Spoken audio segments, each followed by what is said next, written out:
नमस्कार, मैं हूं दिव्यांजलि मोइत्रा।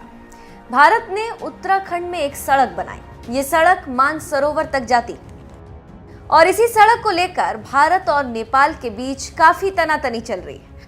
पहली बार सदियों पुराना मित्र अपने स्वार्थ के लिए भारत से संबंध को तार तार कर रहा है और एक तरह से सदियों पुराने रिश्ते को धमकी देने लगा है। पहली बार नेपाल ने लिपुलेख पर अपनी चौकी बनाकर वहां सेना तैनात कर दिया।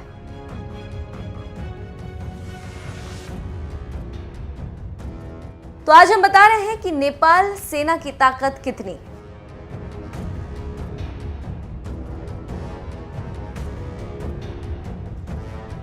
सैन्य ताकत के मामले में हालांकि नेपाली सेना पड़ोसी भारत के सामने कुछ भी नहीं, लेकिन ये दक्षिण एशिया की सबसे पुरानी सेनाओं में गिनी जाती। इसे गोरखाली सेना भी कहते हैं। उसके बाद नाम बदलकर द रॉयल नेपाली आर्मी हुआ, लेकिन 240 साल तक चले शाह राजवंश के खत्म होने के बाद इसे फिर से नया नाम मिला। 28 मई 2008 से इसे नेपाली आर्मी मतलब नेपाली सेना कहा गया। नेपाली सेना कई लड़ाइयों में भाग ले चुकी। पहले ये सेना चीन और अंग्रेजों से भी मुकाबला कर चुकी। इसके अलावा ये सेना अंग्रेजों की ओर से पहले और दूसरे विश्व युद्ध में भी शिरकत कर चुकी। इसके अलावा संयुक्त राष्ट्र संघ की ओर से भी नेपाल की सेना सोमालिया, सियरा लियोन, इथियोपिया और सूडान के गृह युद्ध में तैनात हो चुकी।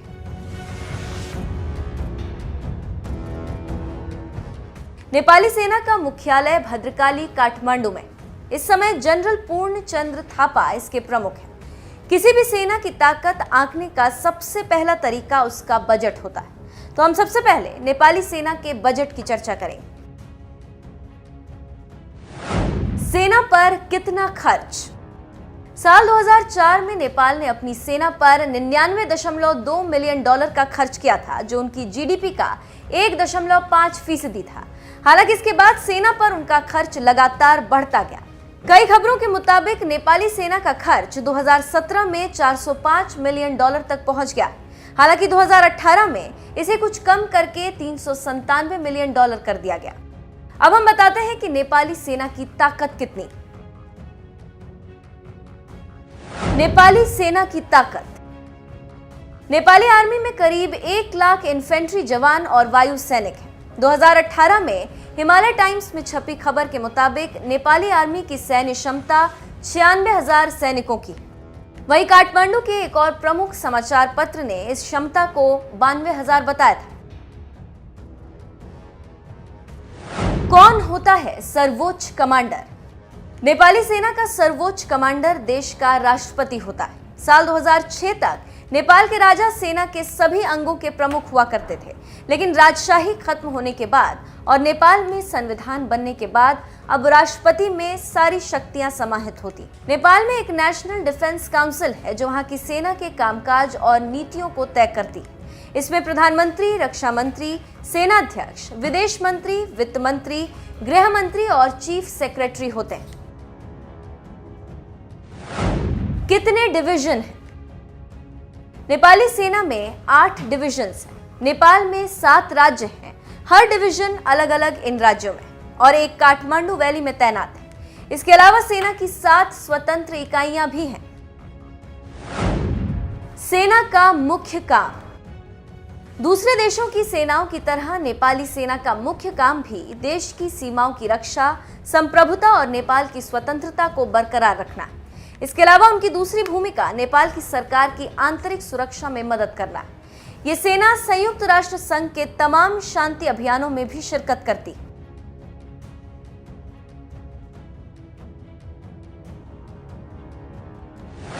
नेपाली सेना चीन से कर चुकी है युद्ध। 1974 में जब चीन की सेना ने तिब्बत से लगी नेपाली जमीन पर कब्जा करना चाहा, तो वहां नेपाल की सेना तैनात की गई, जिसने चीन की पीपल्स लिबरेशन आर्मी के खिलाफ गोरिल्ला युद्ध लड़ा। इसमें नेपाल ने साथ ही अपनी बड़ी सेना भी भेजी थी। बाद में चीन के साथ उनका समझौता हो गया, लेकिन यह पहला मौका था जब नेपाल ने इतनी बड़ी संख्या में अपनी सेना को सीमा पर भेजा था। नेपाली सेना को हथियारों की सप्लाई। अमेरिकी विशेषज्ञ न केवल नेपाल की सेना को ट्रेन करते हैं, बल्कि उन्हें हथियार, कारतूस की सप्लाई भी करते हैं। चीन से कभी युद्ध की सूरत में अमेरिका ने अतिरिक्त कमांडो और सैनिक भेजने का वादा भी किया, लेकिन ये संधि भारत के साथ कभी युद्ध की सूरत में निष्प्रभावी रहेगी, क्योंकि भारत इंडो पैसिफिक क्षेत्र में अमेरिका का प्रमुख सहयोगी देश है। इसके अलावा भारत बड़े पैमाने पर नेपाल सेना को हथियार, कारतूस और उपकरणों की सप्लाई करता है। जर्मनी, बेल्जियम, इजराइल और साउथ कोरिया से भी नेपाल हथियार खरीदता है। कितने विमान और कितने टैंक?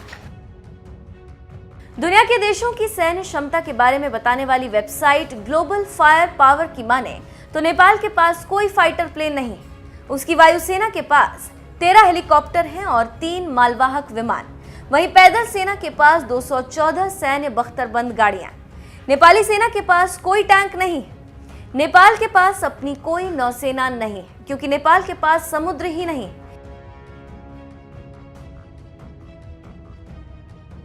इसी वजह से शायद नेपाल के कर्ता धर्ता ने नेवी का निर्माण नहीं किया, क्योंकि जिसकी जरूरत नहीं उसको रखने की क्या जरूरत। तो अब आप समझ चुके होंगे कि नेपाली सेना और नेपाल की कितनी ताकत है और वो क्या कर सकता है और क्या नहीं कर सकता।